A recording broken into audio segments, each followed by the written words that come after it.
તો આ તરફ વાત કરીએ ખેડાની। ખેડા જિલ્લામાં અચાનક વાતાવરણમાં પલટો આવ્યો। નડિયાદ, મહેમદાવાદ, મહુધા, કઠલાલ, કપડવંજ, ડાકોર, ઠાસરા અને માથરમાં ભારે પવન અને વીજળીના કડાકા ભડાકા સાથે વરસાદ વરસ્યો।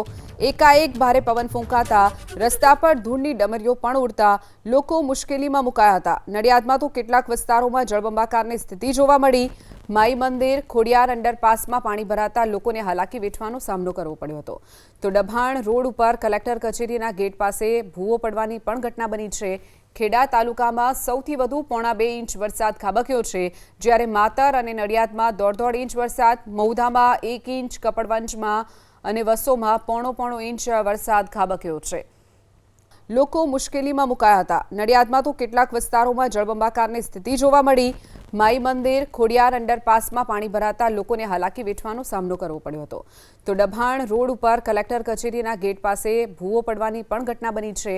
ખેડા તાલુકામાં સૌથી વધુ 1.5 ઇંચ વરસાદ ખાબક્યો છે, જ્યારે માતર અને નડિયાદમાં 1.5 ઇંચ વરસાદ, મહુધામાં 1 ઇંચ, કપડવંજમાં અને વસોમાં 1.5 ઇંચ વરસાદ ખાબક્યો છે।